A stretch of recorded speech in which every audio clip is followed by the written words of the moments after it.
Shalom Aleichem. Bapak Yahweh memberkati saudara sekalian.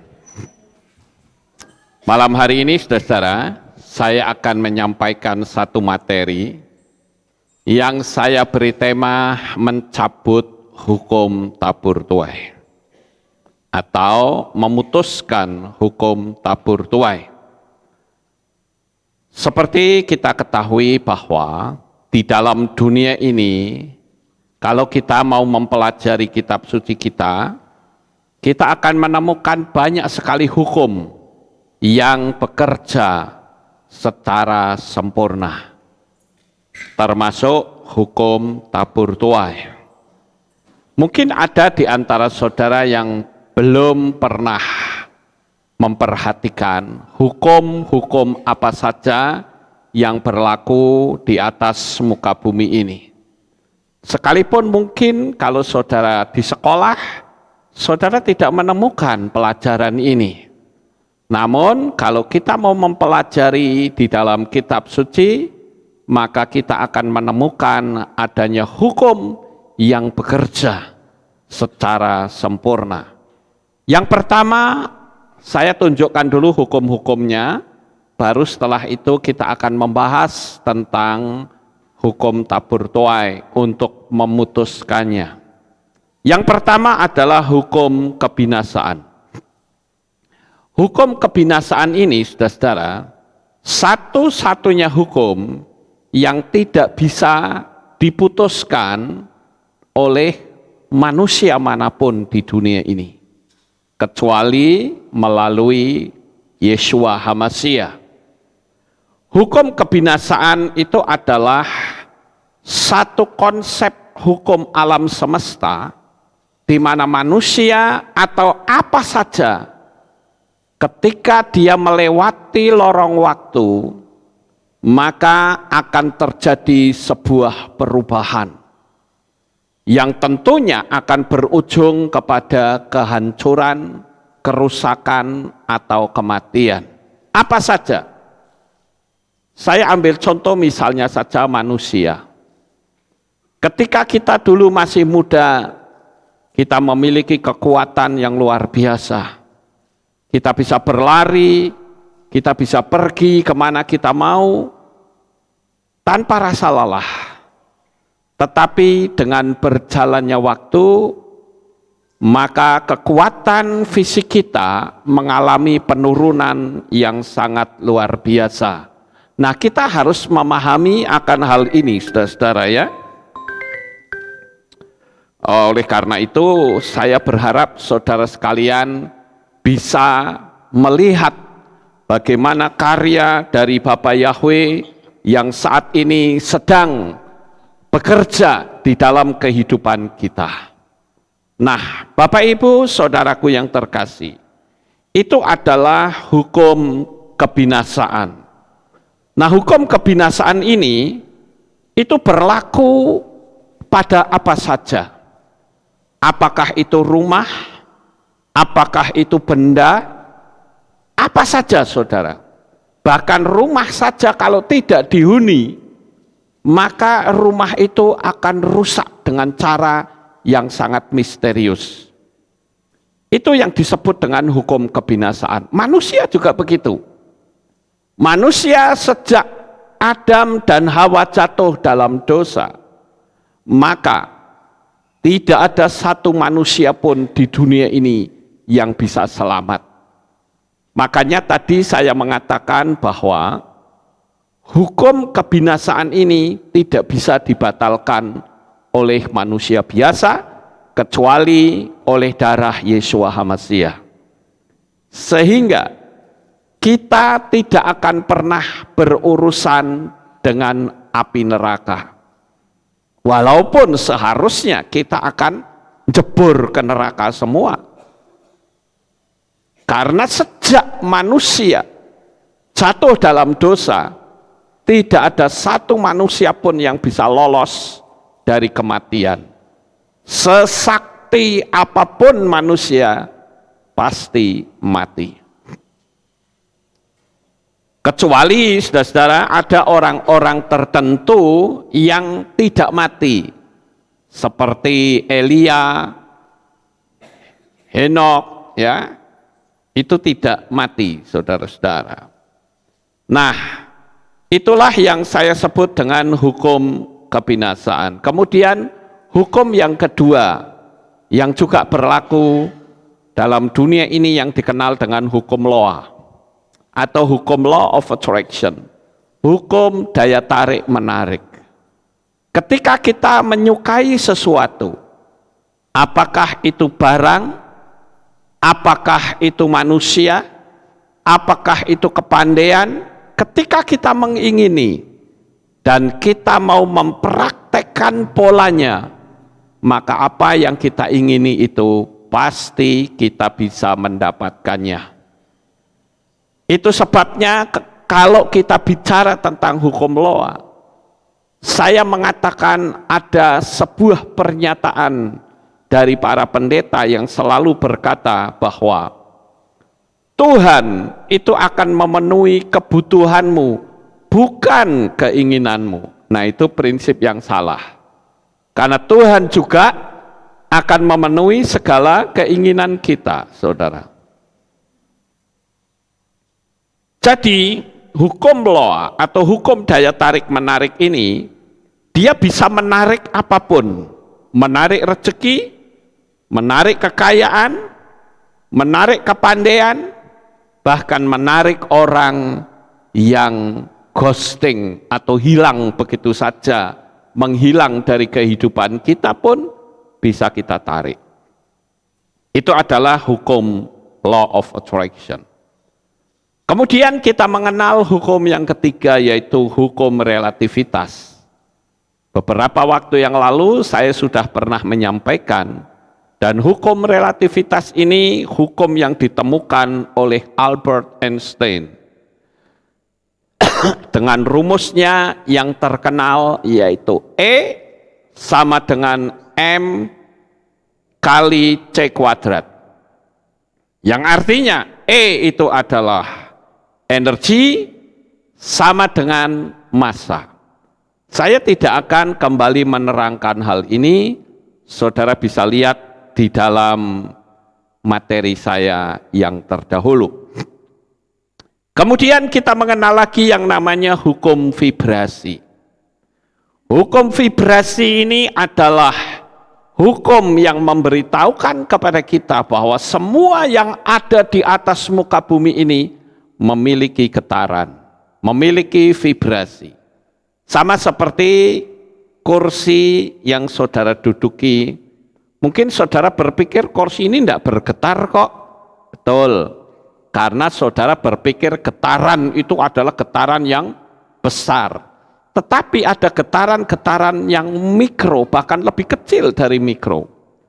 Yang membuat sebetulnya semua benda yang ada di sekitar kita itu memiliki vibrasi. Tentu saja kalau dikatakan vibrasi pasti ada energinya, saudara-saudara. Nah, itu bicara tentang hukum vibrasi. Saya juga sudah pernah menyampaikan hal ini.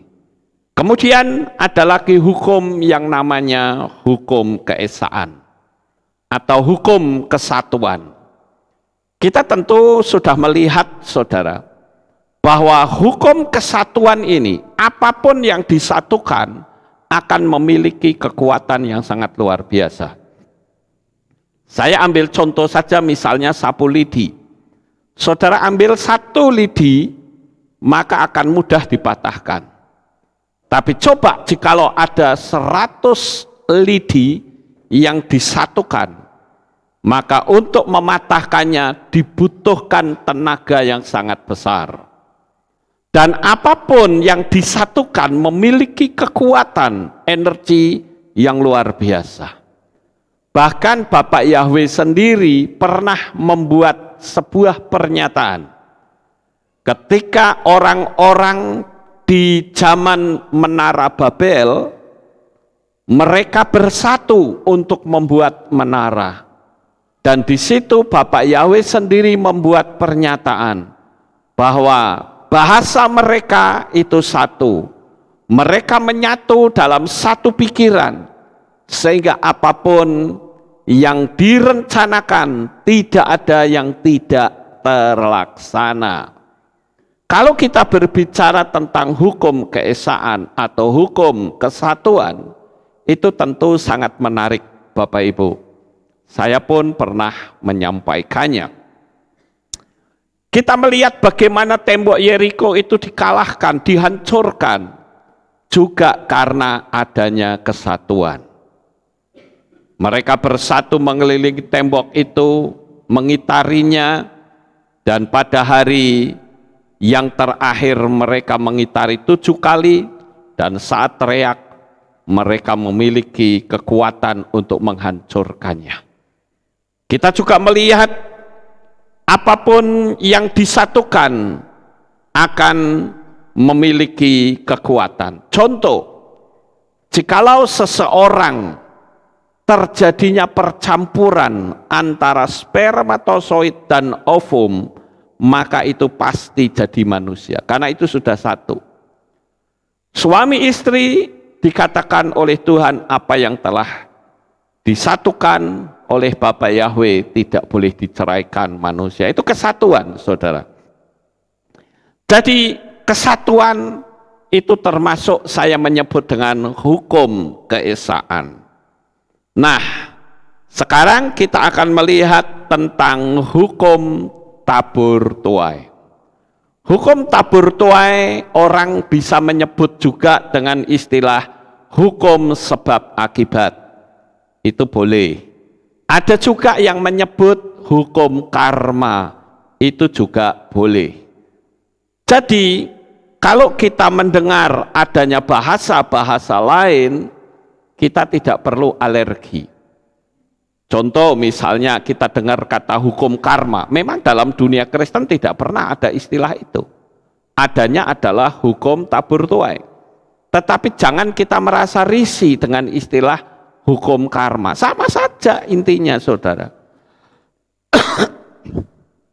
Nah, saya memberitahukan kepada Bapak Ibu semuanya bahwa semua hukum itu bekerja secara sempurna. Kita harus tahu bahwa hukum-hukum ini terjadi karena ada yang mencipta, yaitu Bapak Yahweh lah yang menciptakannya. Di dalam kitab suci, kitab Hosea pasal yang ke-8 ayat yang ke-7 dikatakan, sebab mereka menabur angin, maka akan menuai badai. Sebatang tangkai pun tidak ada padanya, pucuknya tak akan menghasilkan tepung. Jika itu menghasilkan, maka orang-orang asing akan menelannya habis. Di sini kita menemukan adanya hukum tabur tuai. Menabur angin akan menuai badai. Coba saudara amati ya kalimat angin dan badai. Angin itu kan kecil, saudara. Tapi badai itu bicara angin yang besar. Artinya adalah ketika kita menabur sesuatu dan taburan itu tumbuh, maka kita akan menuai lebih besar dari apa yang bisa kita tabur. Saudara menabur biji mangga, orang Jawa nyebutnya pelok. Saudara tabur biji mangga, 1 biji saja. Maka ketika biji itu bertumbuh, maka saudara akan menuai mangga bukan cuma dapat 1, tetapi bisa mendapat 100, bisa juga 1000. Apalagi kalau pohonnya itu banyak menghasilkan buah dan subur, maka saudara akan menuai lebih banyak dari yang saudara tabur. Saudara menabur biji jagung juga begitu. Ketika menuai, maka saudara akan mendapatkan lebih banyak. Rabi Saul juga pernah menyinggung tentang masalah hukum tabur tuai ini. Di dalam kitab Galatia pasal 6 ayat 7 dikatakan, janganlah kamu disesatkan. Elohim tidak dapat diolok-olok, karena apa saja yang seseorang taburkan, itu juga yang dia tuai. Nah, saudara, kita akan masuk dalam inti materi saya, yaitu tentang mematahkan atau mencabut hukum tabur tuai. Kita tentu semua sudah tahu bahwa setiap orang yang menabur keburukan, dia pasti akan menuai keburukan. Sekali lagi, tuaian itu jauh lebih besar dari apa yang dia tabur. Namun demikian, saudara, bukan berarti orang yang menabur keburukan itu tidak bisa dipatahkan. Orang yang menabur keburukan, memang saya harus akui bahwa orang tersebut pasti akan menuai. Bisa saja tidak terjadi pada diri orang itu, tetapi bisa pada anaknya atau pada cucunya. Nah, dari hal ini maka saya menghimbau agar ketika kita menjalani hidup ini, jalanilah dengan baik, taburlah hal-hal yang baik, supaya kita juga menuai hal-hal yang baik. Baik untuk diri kita sendiri, maupun untuk anak dan cucu kita. Namun demikian banyak orang yang tidak menyadari bahwa sebetulnya hukum tabur tuai itu berlaku bagi siapa saja manusia di atas muka bumi ini. Bagaimana cara mematahkan atau membatalkan atau mencabut hukum tabur tuai? Sama seperti namanya, tabur tuai. Itu berarti bicara tentang sebuah tumbuhan. Saudara melihat gambar itu adalah gambar rumput, saudara. Nah, rumput ini dia akan terus bertumbuh dengan berjalannya waktu. Kebanyakan orang berusaha untuk supaya mungkin kebunnya tidak ada rumputnya, tetapi tidak berhasil, Bapak Ibu, karena yang dia pangkas itu hanya atasnya, tetapi di bawahnya itu ada kehidupan. Jadi kalau begitu, bagaimana cara supaya orang bisa mencabut rumput? Apalagi rumput teki, saudara. Rumput teki itu rumput yang bandel, rumput yang kuat terhadap segala cuaca. Makanya orang-orang zaman dulu kalau ngatain orang yang bandel, dia bilang apa? Rai teki, ya, wajah teki, ya, diomongi bolak-balik, tidak akan pernah berubah, ya, berubah sebentar, nanti melakukan lagi, berubah sebentar, melakukan lagi. Itu seperti rumput teki. Jadi jalan satu-satunya bagaimana supaya rumput itu mati total, jangan sekali-kali dipotong atasnya. Saudara akan kecapean karena rumput itu akan terus bertumbuh.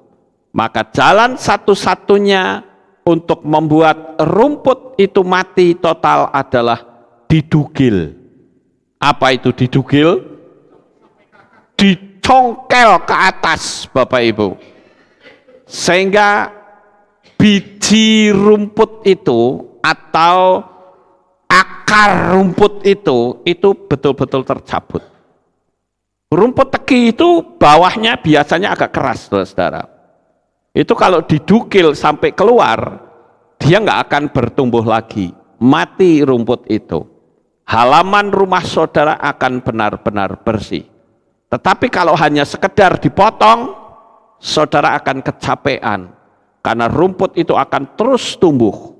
Nanti saudara potong lagi, tumbuh lagi, terus seperti itu, saudara-saudara. Nah, kalau begitu, bagaimanakah cara supaya kita bisa menyelesaikan apabila kita pernah melakukan taburan-taburan dalam hidup kita yang tidak baik. Nah, tentu saja kita akan melihat terlebih dahulu tanda-tanda dari orang yang sedang menuai apa yang pernah dia tabur, atau barangkali orang tuanya yang menabur, atau barangkali neneknya atau kakeknya yang menabur. Kok kena saya ya? Bisa saja itu terjadi, saudara-saudara. Nah, saya akan tunjukkan kepada saudara-saudara sekalian, yaitu apa sih tanda-tanda orang yang sedang menuai dari taburan. Tapi ingat, sekali lagi, mungkin saudara tidak pernah menabur keburukan. Tapi barangkali orang tua saudara yang menabur keburukan. Dan dia tidak sempat menuai, sudah mati duluan. Maka yang terkena adalah anak cucunya. Kitab suci pernah mengatakan tentang adanya kutuk turunan sampai 7 turunan.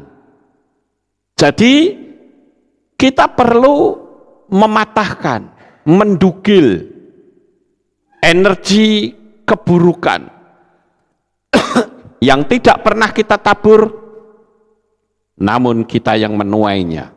Sekarang saya akan tunjukkan ciri-ciri dari tuaian apa yang ditabur oleh pendahulu-pendahulu kita. Yang pertama adalah adanya pengulangan terus-menerus. Saya ambil contoh, pengulangan ini saudara-saudara akan sangat berbahaya. Beberapa waktu yang lalu, saya pernah menangani seseorang yang terkena hukum tabur tuai. Yaitu orang ini hutang terus, saudara-saudara. Hutang nggak pernah selesai-selesai. Hutang koperasi, hutang kepada jemaat yang lain, hutang kepada bank pelecet, ya, hutang kepada rentenir, hutang kepada bank di desa. Wah, hutangnya hingga mencapai ratusan juta. Nah, sekali waktu dia konseling dengan saya, lalu saya tanya begini, sebetulnya kamu hutang begitu banyak, itu duitnya untuk apa? Ingat loh, hutangmu itu ratusan juta. Duitnya buat apa? Waktu saya tanya duitnya buat apa, dia bingung, saudara. Iya ya, duitnya buat apa ya? Loh, kok kamu bingung? Harusnya kamu tahu dong larinya uang itu kemana. Ya, saya bingung. Karena saya akhirnya gali lubang, tutup lubang, gali lubang makin besar. Saya katakan inilah yang saya sebut kutuk hutang piutang. Dari sini saya menghimbau kepada seluruh jemaat Aleph Tau dan bahkan kepada seluruh jemaat dari berbagai belahan dunia manapun. Jangan sampai saudara terikat dengan hukum tabur tuai. Jangan sampai saudara punya mental hutang. Amin, Bapak Ibu. Saya pernah membuat sebuah materi yang saya beri tema, jika saudara lewat dari level ini, saudara akan kaya. Level apakah itu? Yaitu hutang dan minta-minta. Berapa banyak kita melihat orang yang ada ibadah di kehilat atau di gereja, mereka lompat-lompat, mereka mengakui akan kedahsyatan Tuhan, tapi di luar sana hutangnya beret, saudara. Bahkan terhadap orang yang saya tangani ini, saya katakan harus bertobat. Dia katakan, ya Pak, saya mau bertobat. Kamu harus mengambil langkah. Jangan pernah sekali-kali hutang kepada siapapun. Orang mungkin kalau mendengar kalimat saya ini, orang akan mencibir dan berkata, ya Pak Lukas jemaatnya banyak. Pasti tidak pusing dengan keuangan. Saya katakan Anda melihatnya itu kan sekarang. Pernah nggak saudara ngikutin saya pada waktu pertama masuk kota Magelang? Penderitaan yang luar biasa hebat hampir tiap hari kami alami. Tetapi tetap saya anti hutang dan minta. Dulu bahkan ada seseorang yang mengatakan kepada saya, Pak Lukas tak kredit ke motor ya, saya yang bayar tiap bulan. Saya bilang tidak. Saya tidak mau dengan cara seperti itu. Saya tidak ingin melayani, tetapi melayani di atas penderitaan orang lain. Saya masih melihat di banyak pelayanan, orang-orang yang mengaku pendeta, tetapi mentalnya, mohon maaf saya katakan mental benalu, yaitu minta sana, minta sini, hutang sana, hutang sini. Bahkan saya pernah mendengar ada seorang gembala, dia kalau siang dia makan di rumah si A, kalau malam di rumah si B, kalau pagi di rumah C, begitu terus bergiliran saudara. Dan saya katakan kalau saudara punya pola seperti itu, saudara tidak bisa berbicara tentang iman. Yang namanya iman itu total mengandalkan Tuhan. Dari sejak pelayanan pertama saya di kota ini, saya memberitahu kepada saudara tanpa malu, saya hanya bermodalkan bantal dan kamus bahasa Inggris. Itulah modal saya di kota Magelang ini. Saya hanya menyadari bahwa Tuhan yang saya sembah adalah Tuhan yang Maha Kuasa. Sekalipun saya tahu waktu itu saya belum memanggil nama yang benar, tetapi saya percaya saat itu saya sudah dibidik oleh Tuhan untuk masuk dalam pola kebenaran firman Tuhan, sehingga mengenal nama Bapa Yahweh, dan saya bagikan kepada seluruh jemaat Aleph Tau dan bahkan seluruh dunia. Jadi saudara-saudara, yang pertama adanya pengulangan, hutang terus menerus, enggak selesai-selesai. Saya sempat memberitahu kepada orang ini, saya katakan emangnya enak ya, tiap hari dikutukin orang, tiap hari dimaki-maki orang, tiap hari dihina oleh orang. Kalau Anda hidup seperti itu terus, mau sampai kapan Anda bisa kaya? Karena tiap hari saudara hidup di bawah kutukan manusia. Oleh karena itu, ayo kita ambil langkah.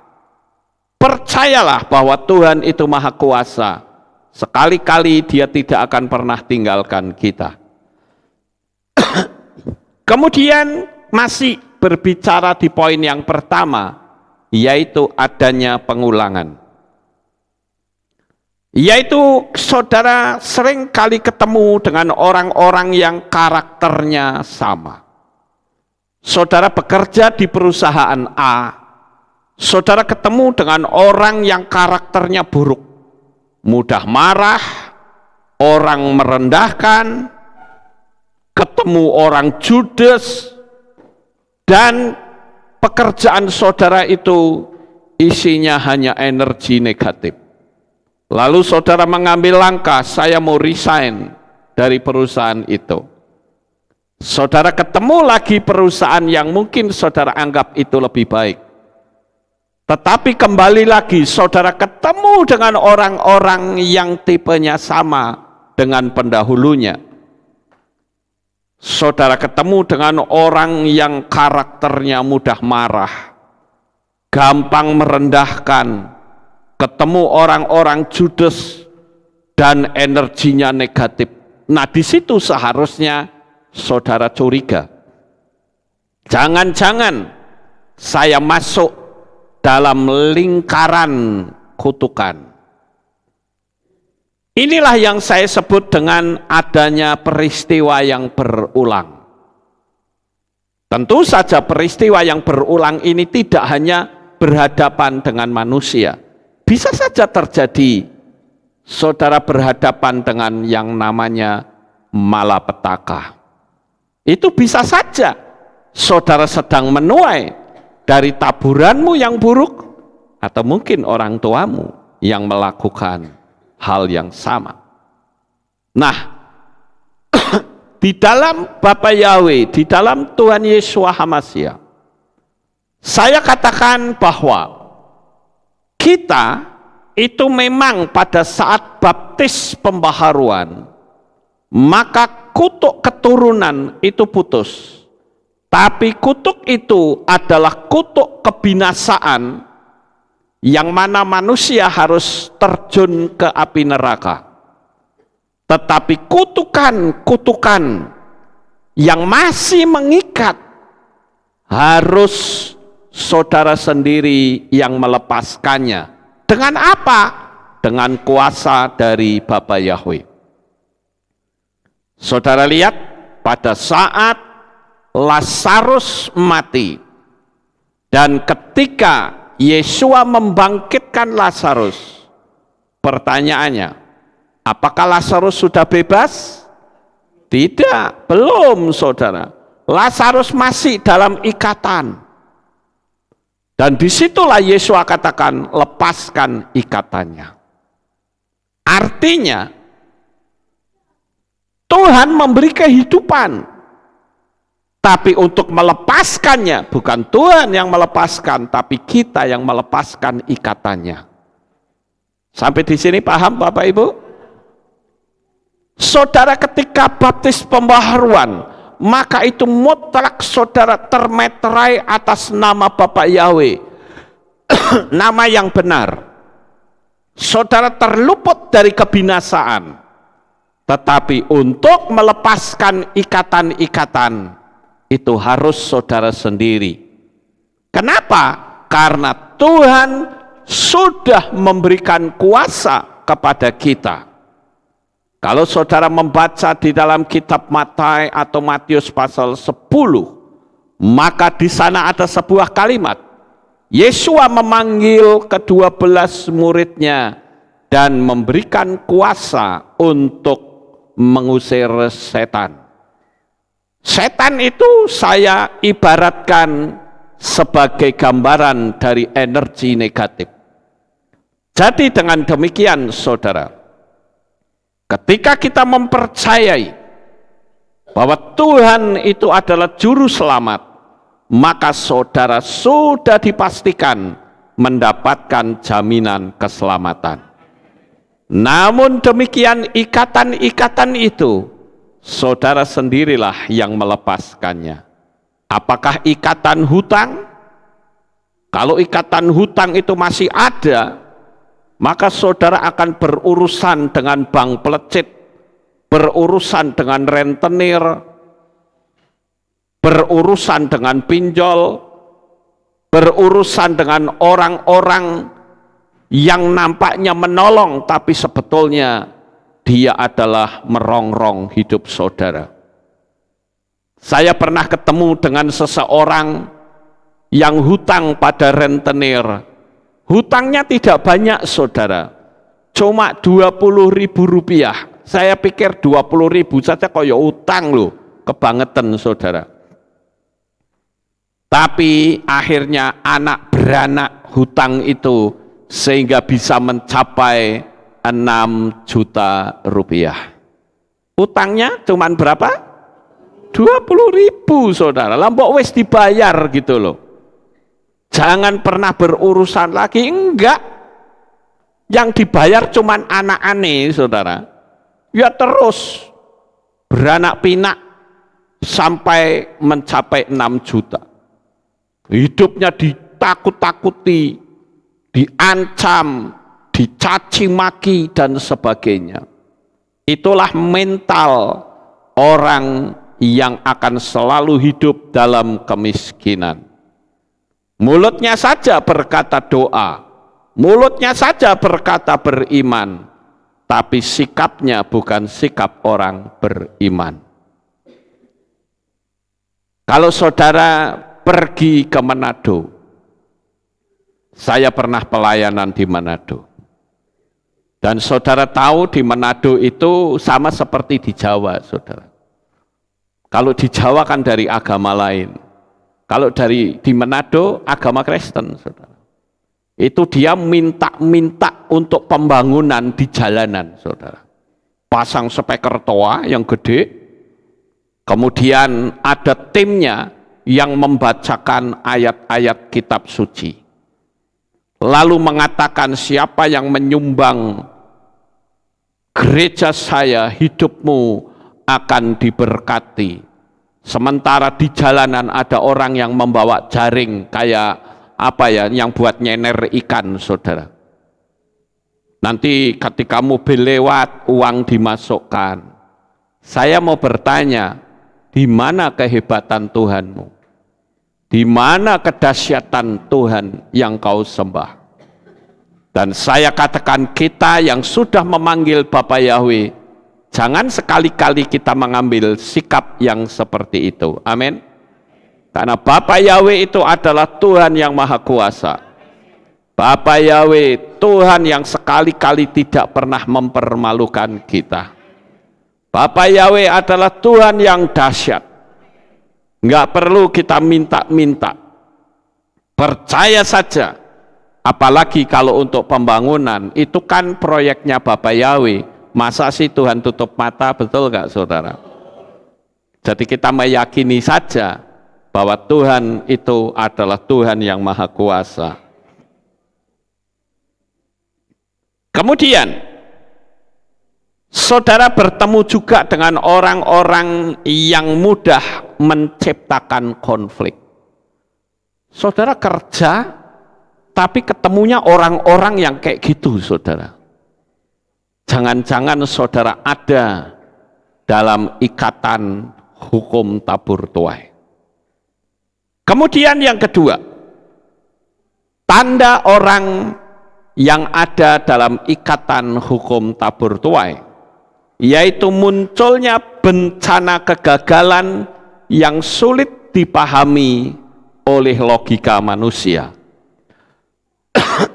Contoh misalnya, saudara jual tanah, tapi orang yang lihat itu banyak, tapi cuma lihat doang. Lihat tok, saudara. Nggak pernah mau membeli. Saudara sudah turunkan harga, tetap aja orang nggak mau beli, saudara. Bahkan saat mau bayar-bayaran, nggak jadi juga, saudara. Berarti ada spirit yang menutup berkat yang saudara terima. Itu adalah ciri yang kedua. Sekarang saya tunjukkan ciri khas yang ketiga. Bagaimana orang yang ada dalam ikatan hukum tabur tuai. Suasana rumah yang sangat tidak nyaman. Adanya pertengkaran terus-menerus yang intinya adalah menggerus kekayaan atau menggerus keuangan saudara. Jadi malam hari ini, ayo, kalau saudara punya suami, saudara punya istri, ayo pegang teguh. Jangan sampai hubungan suami istri itu bertengkar terus-menerus. Karena itu akan mendatangkan kutuk, mendatangkan energi negatif. Berkat mujizat yang seharusnya turun dalam hidup keluargamu, saudara mengalami banyak sekali kendala. Jadi yang ketiga adalah suasana rumah yang sangat tidak nyaman. Pembicaraan apa saja terpicu selalu untuk bertengkar, saudara. Dan ujung-ujungnya suami istri itu dengan mudah berkata, kita cerai. Itu berarti kita ada dalam lingkaran kutuk. Itu sangat berbahaya sekali. Kadangkala orang tidak menyadari bahwa yang namanya sebuah perceraian itu akan mendatangkan efek yang tidak baik terhadap anak-anak, terhadap kekayaan yang sudah dikumpulkan bersama, yang tentu saja hal itu bisa menggerus keuangan hidup saudara. Nah, itu adalah ciri-ciri khas yang saya selidiki secara umum, saudara. Tapi pasti kalau kita mau menyelidiki lebih dalam lagi, pasti ada tanda-tanda yang lain yang bisa ditambahkan. Ini dari hasil penyelidikan saya. Oleh karena itu, jikalau saudara menemukan hal yang berbeda, silahkan saudara bisa tulis di komen. Itu akan memperkaya khotbah kita. Kebanyakan orang kalau dengar khotbah nyacat, saudara, ngeritik, bukannya dipelajari kemudian ditambahkan, itu akan lebih bijaksana ketimbang nyinyir. Walaupun orang itu sendiri tidak pernah ngalami, dia pandainya cuman nyinyir. Jadi kalau saya ketemu orang-orang yang tukang nyinyir, saya maklum, saudara. Ya memang kepandaiannya cuman sampai di situ, betul nggak Bapak Ibu? Kepandaiannya sampai di situ. Dia pintar memang, pintar nyinyir, saudara. Ya, jadi kepandaian yang lain dia tidak bisa, nggak mampu dia. Jadi ya ngapain kita marah, betul nggak Bapak Ibu? Nggak usah kita marah dengan orang-orang yang nyinyir. Kenapa? Ya emang tingkat kemampuannya cuma segitu. Jadi harus dimaklumi. Ya, saya banyak dinyinyirin orang. Saya jawabnya dalam hati aja. Emang gua pikirin, apakah dengan kamu nyinyirin saya lalu saya berubah khotbahnya? Tidak. Saya nggak peduli orang suka sama saya atau enggak urusan saya. Ya, yang penting saya menyampaikan dengan tujuan yang baik supaya jemaat itu terlepas dari beban-beban yang berat. Sama seperti malam ini. Apa sih tujuan saya menyampaikan ini? Supaya saya melepaskan jikalau ada jemaat yang terikat hukum tabur tuai. Ya, tapi kan memang tidak semua orang suka dengan khotbah saya. Ya nggak apa-apa, ya. Kalau nggak suka, kalau saya nganjurkan apa, forget it, singkirkan saja. Saudara bisa cari channel yang lain, yang lebih pintar, kan begitu. Terus sekarang kita masuk, bagaimana sih cara memutuskannya? Nah, ini saya menemukan ada beberapa ya saudara-saudara, yang perlu saudara coba praktekkan dalam hidup saudara masing-masing. Bagaimana cara memutuskan? Sekali lagi, hukum tabur tuai itu ibarat orang yang menabur sebuah taburan. Sebutlah saudara menanam biji mangga, tapi mangganya itu asam, saudara. Saudara tanam biji mangga yang asam, nggak enak mangganya. Dan itu sudah terlanjur bertumbuh. Sekali lagi, sekalipun itu sudah terlanjur, bukan berarti tidak bisa kita patahkan. Saudara ambil saja gergaji, dipotong, kemudian didugil sampai ke akar-akarnya, maka selesai. Amin. Nah, sekarang bagaimana cara memutuskannya? Yang pertama, sadari bahwa kita telah berbuat salah kepada seseorang. Makanya saya katakan hati-hati ya. Kalau saudara jaili orang dan orang itu diam saja, posisi saudara ada dalam bahaya. Berapa banyak orang yang jahilin hidup saya, yang jahilin pelayanan saya, hidup mereka berantakan semua sampai hari ini. Nah, oleh karena itu sadari, kalau memang saudara pernah menabur keburukan, berdoalah minta ampun. Karena kalau saudara jahili orang, ngejahatin orang, dan orangnya itu diam saja, hati-hati saudara. Hukum alam semesta itu akan bekerja dengan sempurna, dan saudara akan kena tulahnya. Hati-hati. Makanya saya katakan, ayo jalani hidup ini dengan baik. Taburlah hal-hal yang baik. Tiap hari tabur hal yang baik. Jadi saudara harus menyadari, oh ya, aku pernah menabur keburukan. Sekarang kalau saudara berkata, loh aku nggak pernah tuh Pak, gimana? Berarti bisa dari nenek moyang saudara. Bisa berarti dari orang tua atau mbah buyutnya. Lalu apa yang harus kita lakukan? Kita mohonkan ampun. Saudara bisa berdoa berkata, Tuhan, saya tidak melakukan hal yang buruk, tetapi hari ini saya selalu dihampiri oleh energi-energi buruk. Apapun yang aku lakukan dan kerjakan selalu gagal total. Jadi saya memohonkan ampun jikalau ternyata sayalah yang menuai dari hasil taburan dari bapak saya atau mbah saya atau buyut saya memintakan ampun ke hadirat-Mu. Begitu saudara. Itu langkah pertama. Nah sekarang pertanyaannya, saudara bisa paham? Sadari. Kemudian yang kedua, apa yang harus kita lakukan untuk mematahkannya? Yaitu membuat sebuah komitmen. Jadi ini poin demi poin, itu bisa saja terbalik, tapi saudara bisa lakukan semua. Ya, jadi yang kedua, buatlah komitmen untuk meminta ampun dengan membuat pengakuan pada orang yang kita jahati. Kalau memang saudara bisa ketemu sama orangnya, silahkan saudara datangi. Saudara katakan, saya minta ampun, saya minta maaf. Saya pernah melakukan kejahatan kepadamu.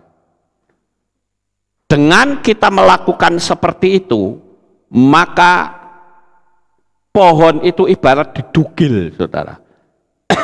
Dikeluarkan akarnya, sehingga pohon itu mati.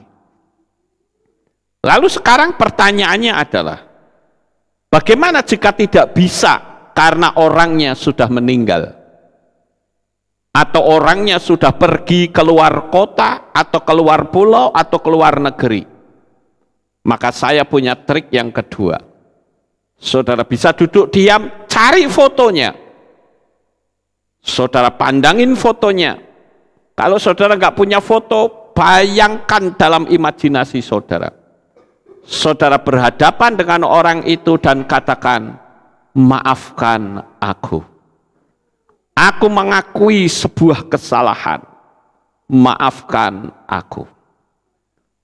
Sekalipun orangnya sudah mati, atau saudara, orang itu sudah pergi ke luar negeri atau keluar pulau, saudara sudah mustahil untuk bisa menemukannya karena sudah kehilangan jejak, maka jalan satu-satunya saudara lakukan pola yang saya ajarkan ini. Kira-kira sampai di sini saudara bisa paham? Karena dengan kita membuat sebuah pengakuan, maka secara hukum alam supranatural itu terputus, saudara. Percaya aja, buktikan kata-kata saya. Tapi selama saudara masih bisa ketemu sama orangnya, temui. Sama seperti doanya Yesua. Apa Yesua mengajarkan? Kalau kamu mau berdoa, ada sesuatu hal kepada orang lain, temui orang itu, selesaikan baru menghadap aku. Itu artinya apa? Ketika kita berdoa, minta sesuatu, punya visi dan impian, maka proses jalan saudara, itu tidak boleh ada yang merintangi. Tidak boleh ada yang menghalangi. Yaitu dengan cara apa? Pengakuan itu, permohonan maaf saudara. Lalu, apa yang harus kita lakukan berikutnya? Yaitu bersikaplah untuk tidak lagi ngejahatin orang, siapapun juga, karena hukum tabur tuai itu selalu aktif. Ini yang kadangkala orang tidak menyadari. Hukum tabur tuai itu aktif, bergerak terus saudara. Sama seperti ketika saudara menanam pohon. Saudara menanam pohon, mungkin kalau dilihat satu hari ini pohon cuman berdiri aja di situ. Tapi tahukah saudara, akar itu terus bergerak dan memberi kehidupan pada pohon itu. Betul nggak Bapak Ibu? Ya. Sekalipun yang saudara lihat itu hanya pohon, jegogok pohon, tapi itu ada kehidupan di situ. Pohon itu dengan berjalannya waktu akan bertumbuh menjadi besar.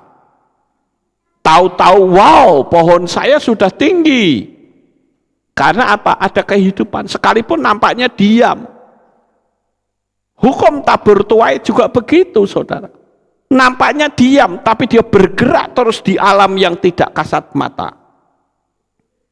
Itu sebabnya perlu kita bersikap, mengambil langkah untuk tidak lagi berbuat jahat kepada orang lain.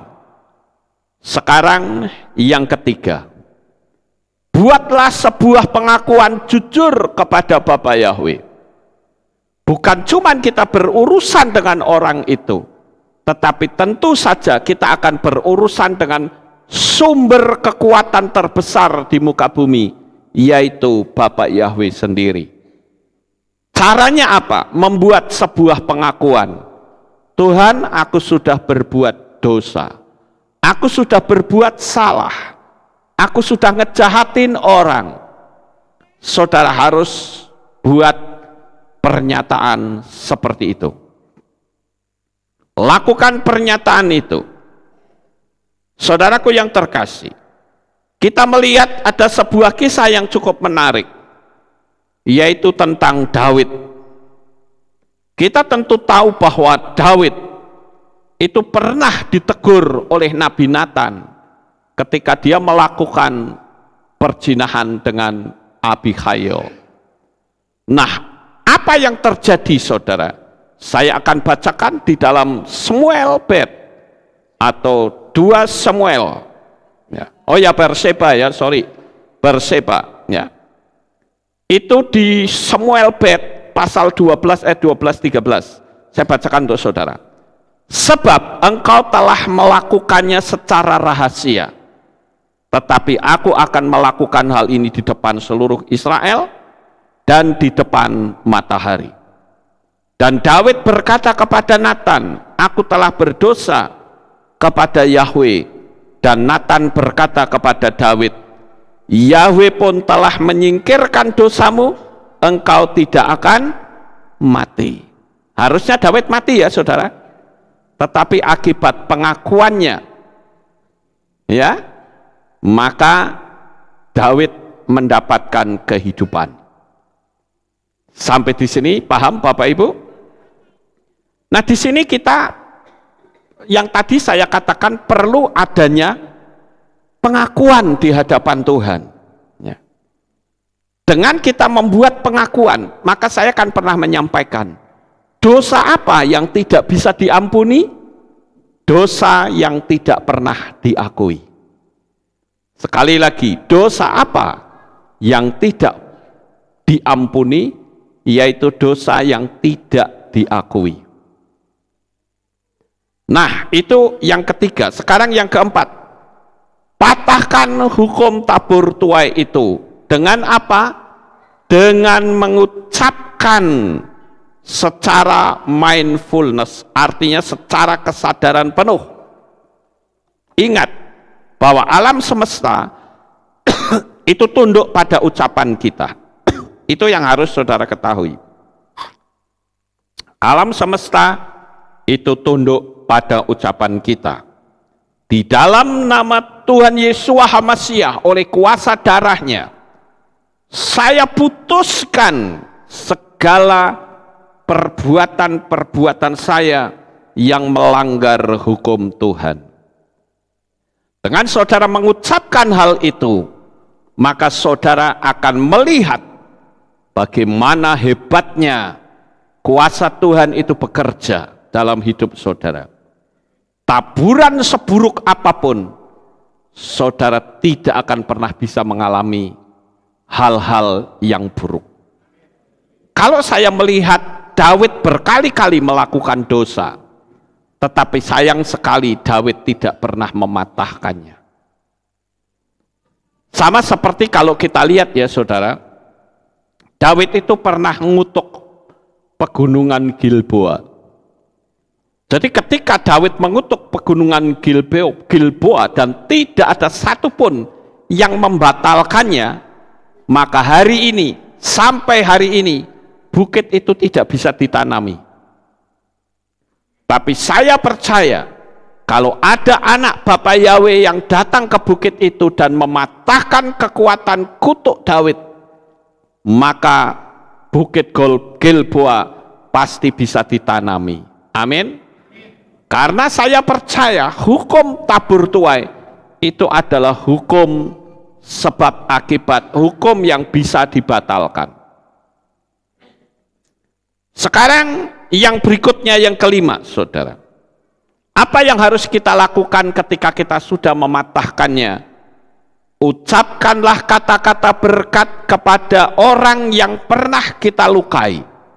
Sekali lagi saudara bisa membayangkan wajahnya dan katakan, aku memberkati engkau. Aku sudah minta ampun kepada Bapa Yahweh, hidupku mau hidup benar, dan sekarang aku memberkati engkau dalam nama Bapa Yahweh. Maka saya percaya, Bapa Yahweh yang seharusnya menurunkan hukuman atasmu, tetapi dengan kesadaran itu, saudara mengucapkan kata-kata berkat, maka kutuk bisa diubah menjadi berkat oleh Bapa Yahweh. Memang kita melihat ada orang-orang yang langsung mengalami, karena apa? Mereka tidak memutuskan. Ya, jadi kita harus memutuskan dan mengucapkan kata-kata berkat kepada orang yang pernah kita lukai. Sekarang yang keenam. Yang keenam adalah kita mempercayai akan kuasa darah Yesus HaMasiah. Lalu berpikirlah untuk masa depan. Jadi kalau saudara sudah menyadari bahwa aku pernah berbuat dosa, aku pernah berbuat salah, aku sudah minta ampun, aku mempercayai kuasa darah Yesua, maka berpikirlah ke masa depan. Jangan lagi berpikir mundur. Sampai di sini saudara bisa memahami? Jangan berpikir mundur, saudara. Di dalam kitab Mislei pasal 16 ayat 3 atau Amsal, serahkanlah perbuatan-perbuatanmu kepada Yahweh, dan biarlah terlaksana rancangan-rancanganmu. Hebat ya Bapak Ibu. Rancangan kita diubah oleh Tuhan. Karena apa? Menyerahkan perbuatan-perbuatan kita. Kita meminta ampun, kita mengubah gaya berpikir kita. Kemudian juga di dalam kitab Nabi Yeremia pasal 29, ayat yang ke-11 yang cukup terkenal dikatakan, sebab aku mengetahui rancangan-rancangan yang aku rancangkan atas kamu, firman Yahweh, rancangan-rancangan damai sejahtera dan bukan kejahatan, untuk memberikan kepadamu masa depan dan harapan. Haleluya. Ketika saya membaca ayat ini, saudara, saya katakan, Tuhan, saya bersyukur. Artinya, orang yang pernah menabur keburukan, Tuhan bisa selesaikan dengan caranya yang ajaib. Hari ini saya ingin mengajak saudara merenung. Apakah benar saya ada dalam kekuatan kutuk? Apakah benar saya harus atau sedang menuai dari hasil taburan? Orang yang menuai itu ngeri loh saudara.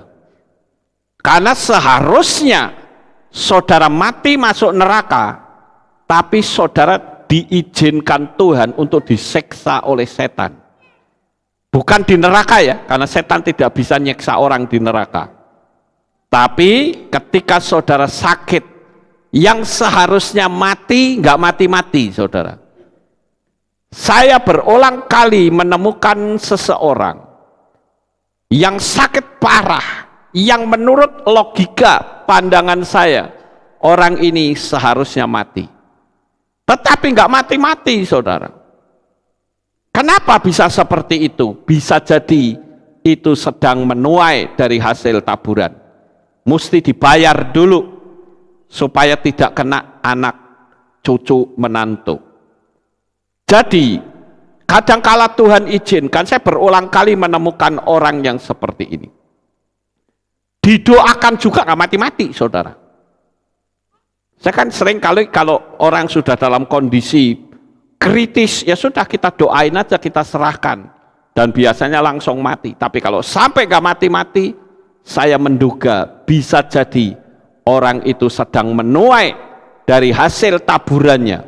Dan kalau nggak mati-mati, saya selalu pancing dan tanya kepada keluarganya, masa hidup remaja atau pemudanya bagaimana nih orang ini? Dan selalu saya mendapatkan jawaban yang bervariasi. Ada yang mengatakan mulutnya kotor, ada yang mengatakan gampang melukai hati orang, ada yang mengatakan gampang mencaci maki. Semua kelihatan saudara. Ingat, alam semesta itu tidak bisa dibohongi. Beberapa kasus yang kita lihat di YouTube dan di televisi saat ini, kita melihat orang-orang yang sedang menuai dari hasil apa yang dia tabur. Orang bisa menabur dalam kerahasiaan, tetapi Tuhan membuka secara terang-terangan.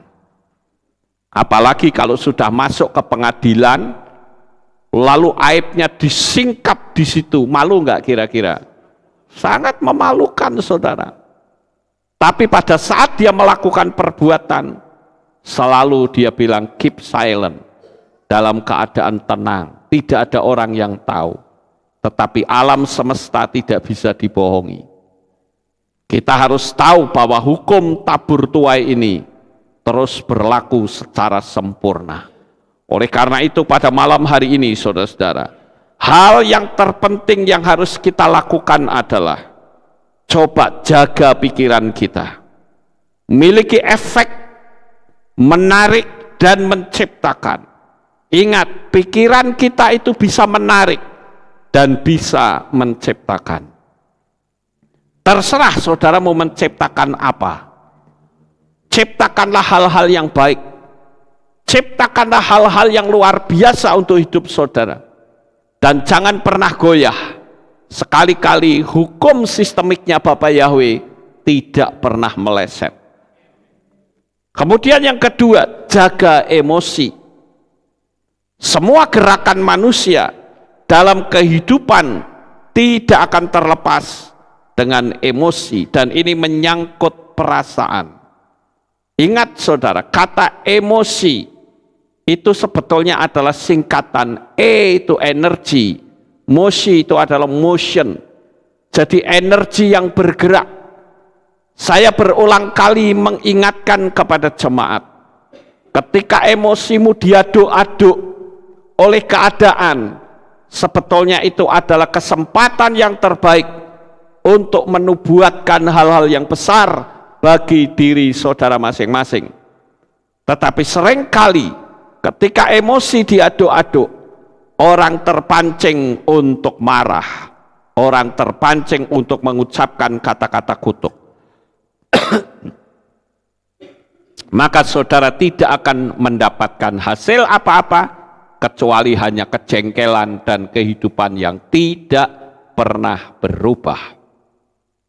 Sekarang yang ketiga adalah bicara tentang energi.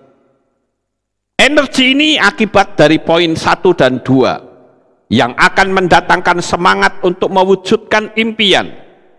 Disinilah akan muncul banyak peluang-peluang karena pikiran dan perasaan menjadi koheren. Berapa banyak orang yang punya keegoisan yang sangat tinggi. Saya seringkali menemukan seseorang ketika dia konseling dalam konflik rumah tangga, selalu yang dipertahankan kebenarannya sendiri. Saya sudah kasih penerangan yang baik seperti ini, kemudian kalau kamu mau jadi benar, lakukan ini. Tapi kebanyakan mereka tidak bergeming, saudara. Mereka tetap dalam prinsip mereka sendiri. Mereka tetap dalam konsep mereka sendiri. Karena yang mereka pegang adalah jaga gengsi. Dan itu sebetulnya adalah perasaan yang sangat menyesatkan. Banyak sekali saya menemukan orang-orang yang kayak gitu. Minta advice, minta nasihat, sudah dinasehati. Saya bilang, ayo kamu temui orang ini. Nggak mau, saudara. Bagaimana minta nasihat, ngomong berjam-jam, tapi begitu disuruh, nggak mau. Lah untuk apa nemui saya kalau begitu? Seringkali saya menemukan orang-orang kayak gitu, saudara. Harusnya ketika dia mengalami konflik, dia minta tolong advice, saya beri nasihat. Begitu saya kasih nasihat, lakukan ini. Baik, saya lakukan. Itu baru orang yang mau hidup benar, saudara. Tapi karena gengsi, itu menyesatkan sekali. Gengsi itu tidak perlu dipegang, saudara. Makanya saya katakan, energimu sangat buruk. Dan yang keempat, yang terakhir, yaitu sebuah tindakan. Karena tidak pernah ada sesuatu akan berhasil tanpa tindakan. Hanya berangan-angan saja tanpa tindakan, bullshit, saya katakan.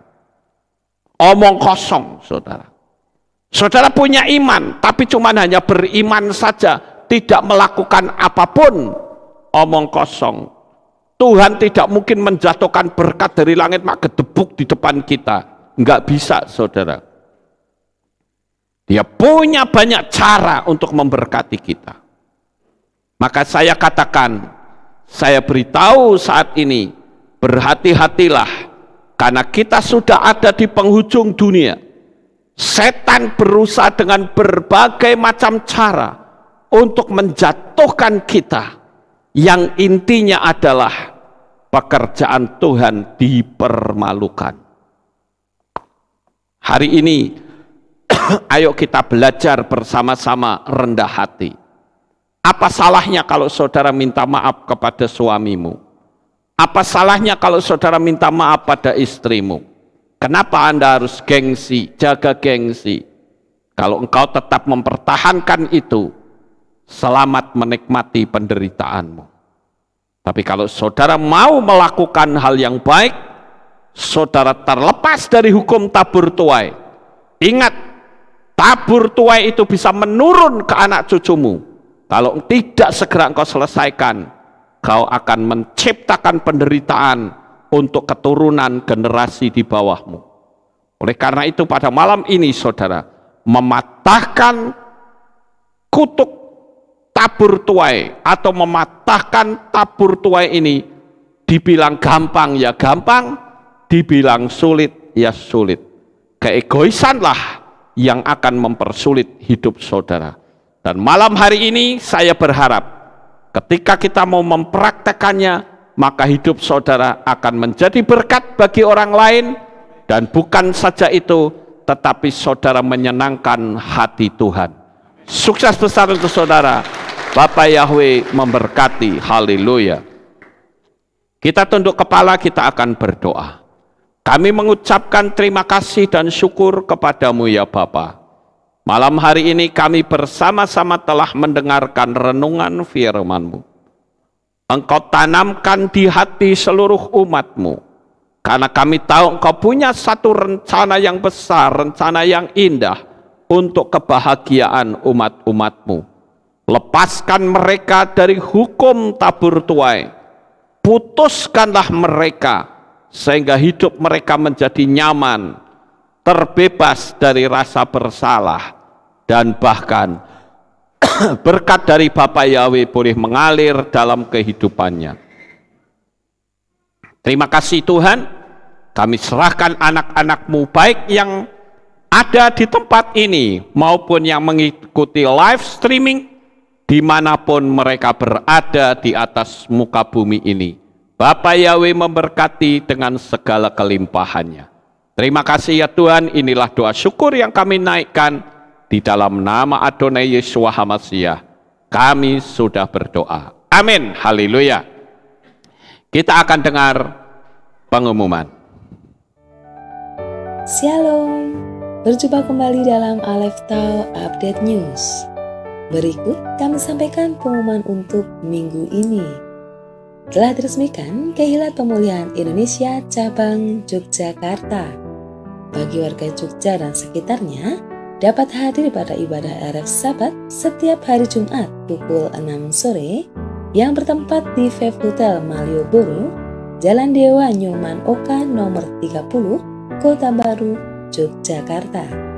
Ibadah pembuka akan dilaksanakan pada hari Jumat 4 November 2022 pukul 6 sore. Untuk info lebih lanjut, dapat menghubungi Saudara Febrian di nomor 0857 4797 4664. Demikian pengumuman untuk minggu ini. Sukses besar bagi saudara. Bapa Yahweh memberkati.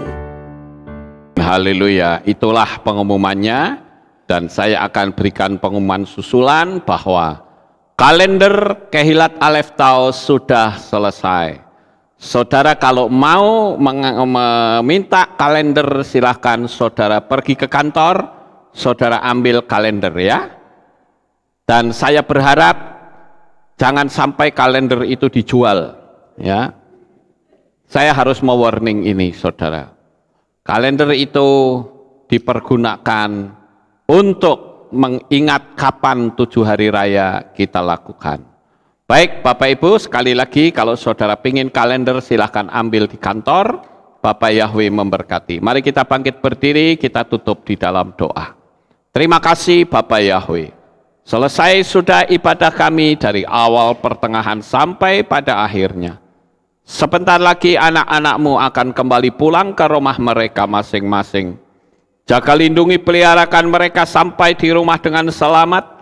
Pertemukan kembali pada jam-jam ibadah mendatang di dalam ikatan tali kasih-Mu. Terima kasih ya Tuhan, inilah doa syukur yang kami naikkan. Di dalam nama Adonai Yeshua HaMashiach, kami sudah berdoa. Mari kita angkat tangan kita dan kita akan menerima berkat Kohanim. Haleluya. Yevarech Yahweh wa yismereka.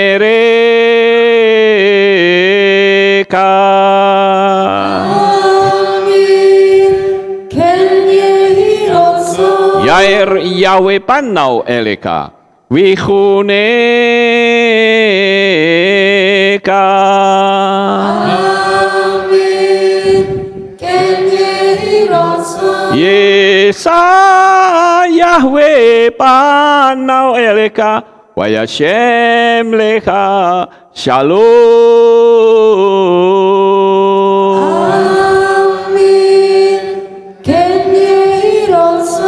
Baruk atapa ero faruk atapa sadeh. Engkau akan diberkati di kota dan kau akan diberkati di ladang. Amin. Baruk peripit nekau friat mat kau frifahim teka shekar ala peka wa esterot soneka. Diberkatilah buah kandunganmu, diberkati hasil bumimu, diberkati hasil ternakmu, anak-anak lembumu dan anak-anak dombamu. Amin. Baruk tanah kau misyarteka, diberkatilah bakulmu dan tempat adonanmu. Amin. Baruk ata boboy kau faruk ata beseteka, dan kau akan diberkati pada waktu kau masuk dan kau akan diberkati pada waktu engkau keluar. Amin. Baruk ata Yahweh Elohenu melek haolam besem Yeshua HaMashiach wa ruach hakodes kile olam faet Kami sudah berdoa dan mengucap syukur. Haleluya.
Selamat pulang, Bapak Yahweh memberkati. Amin. Haleluya.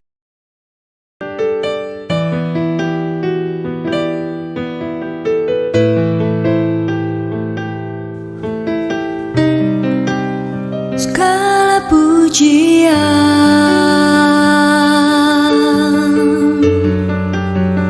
hanya untuk-Mu Tuhan, segala kehormatan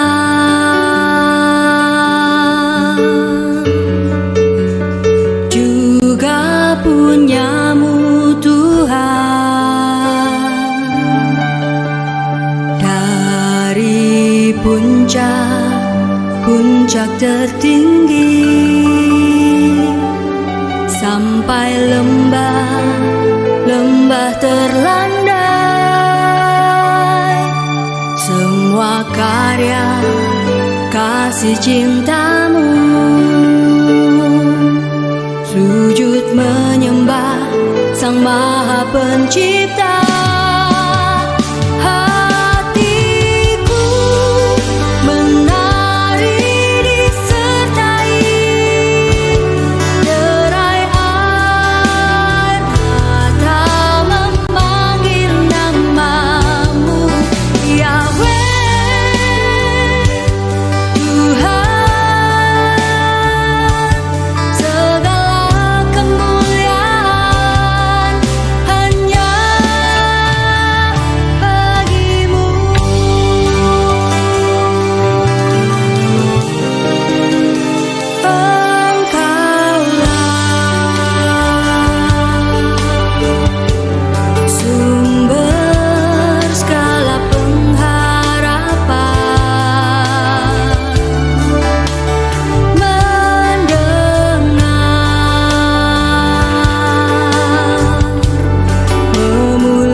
Menjadi bahagia.